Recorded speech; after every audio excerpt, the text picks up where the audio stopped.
ત્રણ વાર કીધું परमेश्वर का पुत्र है, પરમેશ્વરનો પુત્ર છે, ऐसा कर दे, આવું કરી દે, ऐसा कर दे, આવું કરી દે, ऐसा कर दे, આવું કરી દે. कुछ मालूम नहीं पड़ा।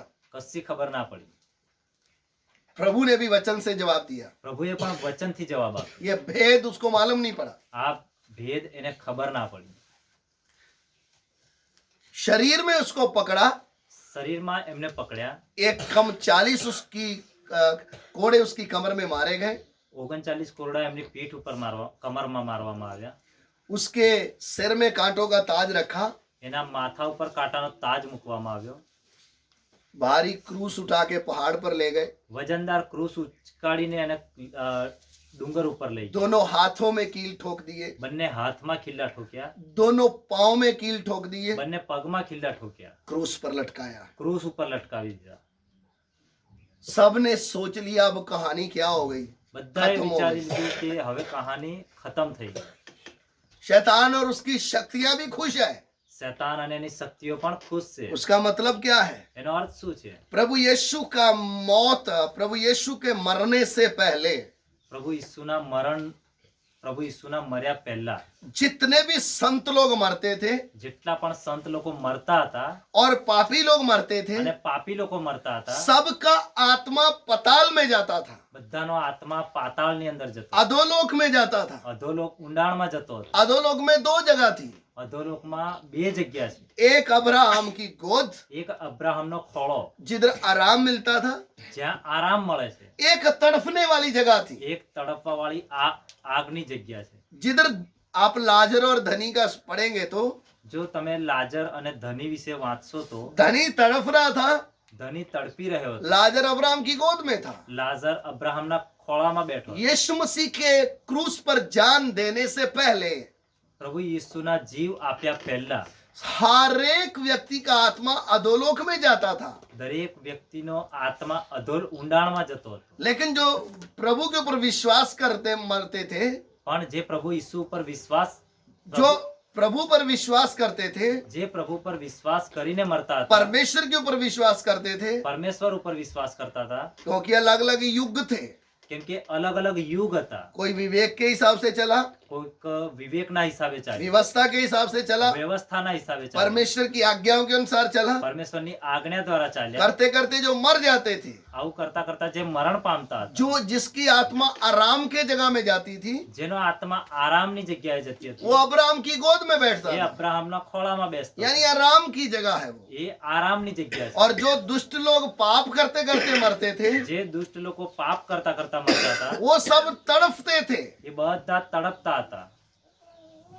तो प्रभु यीशु मसीह के मृत्यु से पहले પ્રભુ યીશુના મરણ પહેલા ये ऐसा सिस्टम था, આવી એક સિસ્ટમ હતી. लेकिन प्रभु यीशु को जब क्रूस पर चढ़ाया गया, પણ જ્યારે પ્રભુ ઈસુને ક્રૂસ ઉપર ચડાવવામાં આવ્યા, प्रभु यीशु क्रूस पर लटके हुए थे। પ્રભુ ઈસુ ક્રૂસ ઉપર લટકેલા હતા. वचन में लिखा दोपहर के 3 पहर तक दिन 3 घंटे तक अंधेरा रहा। વચનમાં લખેલું છે કે બપોરના 3 કલાક સુધી અંધારું રહ્યું હતું. पूरे अंधकार ने उनको ढांप लिया। આખા અંધકારે એમને ઢાંકી દીધા હતા. उस समय की घटना क्या है? એ સમયની ઘટના શું છે? प्रभु यीशु मसीह का प्राण પ્રભુ ઈસુનો જીવ उस तड़फने वाली आग में गया, એ તડપવા વાળી આગની અંદર ગયો, जिधर से आज तक कोई वापस नहीं आया है। જ્યાંથી આજ સુધી કોઈ પાછું નથી આવ્યું. उस सजा को भी प्रभु ने अपने ऊपर उठाया है। એ સજાને પણ પ્રભુએ પોતાની ઉપર લીધી છે. फिर 3 घंटे के बाद પછી 3 કલાક પછી बोला सब कुछ पूरा हुआ। પછી એમને કીધું કે બધું જ પૂરું થયું છે. प्राण दे दिए, જીવ આપી દીધો, शरीर कब्र में रख दिया। શરીર કબરમાં મુકાઈ ગયું. शैतान की शक्तियों से, अंधकार से जो आदम से अधिकार छीन लिया था, वो वापस लिया। શૈતાનના વશમાં અને આદમના સમયથી જે શૈતાનનો અધિકાર હતો એને છીનવી લીધો. मनुष्य को पापी बनाकर, अपना गुलाम बनाकर अपने राज्य में रखने का अधिकार शैतान से वापस लिया। માણસને પાપ કરાવીને પોતાના અધિકારો અને વશમાં રાખવાનો જે અધિકાર હતો એને પાછો છીનવી લીધો. इसलिए बोला वह मृत्यु के द्वारा जिसके वश में मृत्यु है अर्थात शैतान को निकम्मा करे. એટલે કીધું છે કે જે મૃત્યુના વશમાં અને જેનો અધિકાર શૈતાનની પાસે છે એ શૈતાનને નકામો કરે. इसलिए प्रभु यीशु तीसरे दिन मुर्दों में से जी उठने के बाद એટલા માટે પ્રભુ ઈસુ ત્રીજા દિવસે મરેલામાંથી જીવી ઉઠ્યા પછી मरियम को दर्शन देते समय મરિયમને દર્શન આપતા સમયે एक शब्द बोला है, એક શબ્દ કીધો છે, मुझे छूना नहीं, મને અડતા નહીં, मैं अभी तक पिता के पास नहीं गया. હું હજુ સુધી બાપની પાસે નથી ગયો. पूरे संत लोगों के आत्माओं को लेकर जो अब्राहम की गोद में थे, જેટલા પણ સંત લોકો હતા જે અબ્રાહમના ખોળામાં હતા सबकी आत्मा को प्रभु स्वर्ग में ले गया. બધાની આત્માને પ્રભુ સ્વર્ગમાં લઈ ગયા. अब एक विश्वासी जब मरता है, આજે એક વિશ્વાસી મરે છે, अब उसका आत्मा दो लोक में नहीं जाता है, હવે એનો આત્મા અધોલોકમાં નહીં જાય, अब उसका आराम की जगह पे आत्मा जाती है. હવે એનો આત્મા આરામની જગ્યાએ જાય છે. एक इसका ये लंबी बात बताने का मतलब क्या है, આ લાંબી વાત શીખવાડવાનો મતલબ ये શું છે? खोल कर सिखाने का मतलब क्या है, આ ખોલીને સમજાવવાનો અર્થ શું છે? हमें समझ में आ जाए આપણને સમજણ પડી જાય कि अंधकार के वश से छुड़ाने के लिए प्रभु को कितनी भारी कीमत देनी पड़ी है. અંધારાના વશમાંથી છોડાવવા માટે પ્રભુએ કેટલી મોટી કિંમત આપવી પડી છે. फ्री में हमारा छुटकारा नहीं हुआ है, મફતમાં આપણો છુટકારો નથી થયો, हमारे लिए पवित्र लहू बहाया गया. આપણા માટે પવિત્ર લોહી વહેવડાવ્યું છે. हमारे लिए प्रभु को वो दंड सहन करना पड़ा जो हर एक उस व्यक्ति को दंड सहना पड़ता है जो पाप में मरता है. આપણા માટે પ્રભુએ એ પાપનો દંડ સહન કરવો પડ્યો જેનો દંડ આપણે ભોગવવાનો હતો. इसलिए लिखा वो पाप से अज्ञात था, એટલા માટે લખેલું છે કે એ પાપથી અજાણ્યો હતો लेकिन हमारे लिए वो पाप बन गया. પણ આપણા માટે પાપ બની ગયો. ये शाया क्या बोलता है, યશાયા શું કહે છે? हम सब की बदी, हम सब के पाप को परमेश्वर ने उसके ऊपर डाल दिया. આપણા બધાના પાપને પરમેશ્વરે એના ઉપર મૂકી દીધા. यीशु मसीह के क्रूस का मृत्यु क्या रहस्य क्या है. પ્રભુ ઈસુનું ક્રૂસ ઉપરના મરણનું રહસ્ય શું છે? अगर वो क्रूस पर अपनी जान नहीं देता, જો એ ક્રૂસ ઉપર પોતાનો જીવ ના આપતા, मैं अंधकार के वश से कभी छूट नहीं सकता હું था. ક્યારે પણ અંધારાના વશમાંથી છૂટી ના શકતો. अगर मैं अंधकार से छूटना है तो જો મારે અંધકારમાંથી છૂટવું હોય તો मेरे लिए प्रभु यीशु ने क्रूस पर जान दिया है. મારા માટે પ્રભુ ઈસુએ ક્રૂસ ઉપર જીવ આપ્યો છે. मैं प्रभु यीशु मसीह के ऊपर विश्वास क्यों करती हूँ હું પ્રભુ ઈસુ ઉપર વિશ્વાસ કેમ કરું છું, या क्यों करता हूँ, કેમ કરું છું? मुझे ये समझ में आया, જ્યારે મને સમજણ પડી बिना यीशु मसीह की मृत्यु के વગર પ્રભુ ઈસુના મરણ દ્વારા मैं छुटकारा नहीं पा सकता था, હું છુટકારો નહીં પામી શકતો, मैं आजादी नहीं महसूस कर सकता था, મને આઝાદીનો અહેસાસ ના થાત, मैं कभी भी अंधकार से छूट नहीं सकता હું था, ક્યારે પણ અંધારામાંથી છૂટી નહીં શકત. क्योंकि मेरा जन्म जो हुआ, કેમ કે મારો જન્મ જે થયો मैंने अंधकार में जन्म लिया. મેં અંધારામાં જન્મ લીધો. इसलिए जन्म लेते ही काले टीके लगने शुरू हो गए. એટલા માટે જન્મ લેતાની સાથે જ કાળા ટીપકા લગાડવાનું ચાલુ કર્યું. इसलिए एड़ी के पास काला धागा बांधना शुरू हो गया. એટલે જ પગના એડીની જોડે કાળો દોરો બાંધે છે. वो क्या दर्शाता था, એ શું દર્શાવતા હતા? मैं बेशक जन्म से क्रिश्चियन हूँ, હું ભલે જન્મથી ક્રિશ્ચન છું फिर भी रीति रिवाज मान रहा हूँ. છતાં પણ હું રીતિ રિવાજ માનતો मैं હતો. अंधकार में जी रहा था. હું અંધકારમાં જીવતો હતો. समझ में आया. સમજણ પડી? जैसे ही बड़ा हुआ, જેમ હું મોટો થયો, ये 5 साल तक बाल क्यों नहीं कटवाए, 5 વર્ષ સુધી વાળ કેમ ના કપાડ્યા? ये तो बाबरी रखी है. કેમ કે એ તો બાબરી ના રાખેલા છે. ये तो बाबा जी के आश्रम में जाके कटवाएंगे. આ તો મહારાજના આશ્રમમાં જઈને ये કપાવવાના. अंधकार के काम हमारे जीवन में दिखाई देते हैं. એ અંધારાના કામ આપણા જીવનમાં દેખાય जैसे છે. ही बड़े हुए, જેમ મોટા થયા, जैसे ही होश संभाली, જેવી આપણને સમજણ પડવા માંડી, बिना किसी के सिखाए, વગર કોઈના શીખવાડીએ, बिना किसी के बोले, વગર કોઈના બોલીએ, बिना स्कूल गए, વગર સ્કૂલ ગए, बिना कोई चौपड़ी पढ़े વગર કોઈ ચોપડી વાંચીએ, हमने लोगों को उल्लू बनाना शुरू कर दिया, આપણે લોકોને ઉલ્લુ બનાવવાનું ચાલુ કર્યું, लोगों को झूठ बोलना शुरू किया, લોકોને झूठ બોલવાનું ચાલુ કર્યું, लोगों से धोखा करना सीख लिया। લોકોની જોડે દગો કરવાનું हम શીખી एक भी दिन स्कूल नहीं गए આપણે એક દિવસ પણ સ્કૂલ નથી ગયા तो भी दारू पीना सीख गए, તો પણ દારૂ પીવાનું શીખી ગયા, तो भी दूसरे को बुद्धू बना के अपना काम निकालना सीख गए, તો પણ બીજાને ઉલ્લુ બનાવીને આપણે પોતાનું કામ કાઢવાનું શીખી ગયા। क्योंकि કેમ? अंधकार के वश में जन्म लिया है। કેમ કે અંધારાના વશમાં આપણે જન્મ લીધો, मनुष्य अंधकार में जी रहा है। માણસ અંધારામાં જીવી રહ્યો आज भी मनुष्य पढ़ लिख तो गया છે। है આજે પણ મનુષ્ય વાંચી અને લખી ગયો છે, तो भी अंधकार में पड़ा हुआ है। તો પણ અંધારામાં પડી ગયો। घर पे बैठ के क्या बोलता है, ઘરે બેસીને શું કહે છે? मैं तो बाहर गाम हूँ। હું તો બહાર ગામ છું। ये झूठ कहाँ से आया? આ જુઠ્ઠું ક્યાંથી આવ્યું? अंधकार में जी रहा है। અંધકારમાં જીવી રહ્યો છે। जन्म से ईसाई है, જન્મથી ખ્રિસ્તી છે। जन्म से ईसाई होने से आप असली में नहीं आ पाएंगे। જન્મથી ખ્રિસ્તી છો એનો મતલબ એ નથી કે તમે નવામાં આવી જાઓ। हर एक धर्म में जन्म लेने वाला व्यक्ति अंधकार में जन्म ले रहा है। દરેક ધર્મમાં જન્મ લેનારો મનુષ્ય અંધકારમાં જન્મ લે છે। कोई भी धर्म का हो, કોઈ પણ ધર્મ ન હોય। गले में क्रूस डालने से स्वर्ग नहीं मिलेगा, ગળામાં ક્રૂસ ટાંગવાથી સ્વર્ગ નહીં મળે।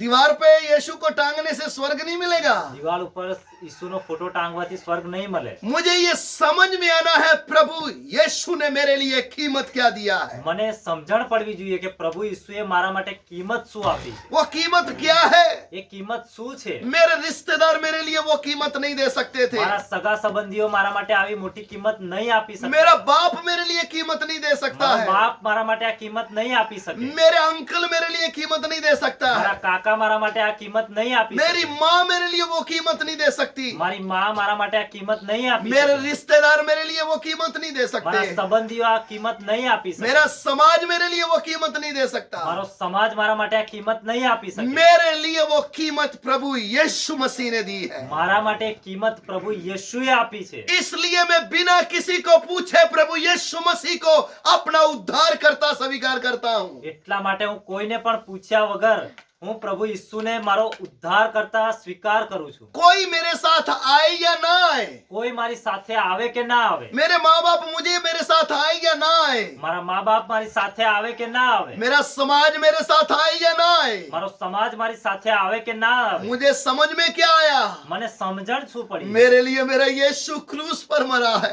મારા માટે મારો પ્રભુ યેસુ ક્રૂસ ઉપર મર્યો છે। मुझे अंधकार से छुड़ाने के लिए मेरा प्रभु क्रूस पर मरा है। મને અંધારામાંથી છોડાવવા માટે મારો પ્રભુ ક્રૂસ ઉપર મર્યો છે। उसकी मौत के कारण मुझे जीवन मिला है। એના મૃત્યુના કારણે મને જીવન મળ્યું છે। उसकी मृत्यु में जीवन छुपा हुआ था, એના મરણમાં મારું જીવન છુપાયેલું છે। इसलिए मुझे उससे जीवन मिला है। એટલા માટે મને એનામાંથી જીવન મળ્યું છે। मैं अंधकार में था, હું અંધકારમાં હતો। अगर यीशु मसीह इस दुनिया में नहीं आता तो જો પ્રભુ યેસુ આ દુનિયામાં નહીં આવતા તો मुझे अंधकार में ही मरना था, મારે અંધારામાં જ મરવાનું હતું। मुझे भी आग में तड़फना था।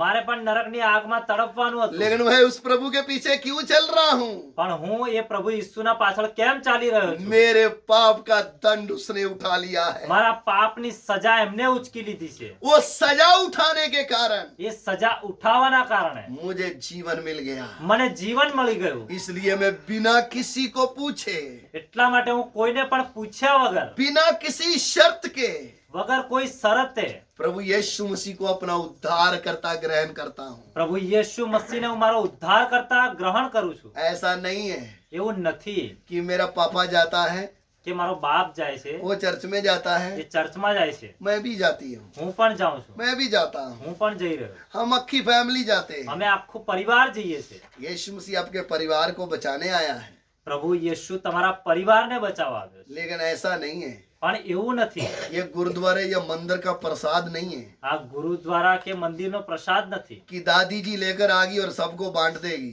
કે દાદી લઈને આવ્યા અને બધાને વેચી આપશે। हमें अपने अपने पापों से अंगीकार करना है। આપણે પોતાના પાપોથી અંગીકાર કરવાનો છે। पापा जी को अलग अपने पापों का अंगीकार करना है, બાપે પોતાના પાપનો અંગીકાર અલગ કરવાનો मम्मी को છે। अलग करना है, મમ્મીએ અલગ કરવાનો છે। बेटी को अलग करना है, દીકરીએ અલગ કરવાનો છે। बेटे को अलग करना है। દીકરાએ પણ અલગ કરવાનો છે। यीशु मसीह मेरे जीवन का उद्धार करता बनना है।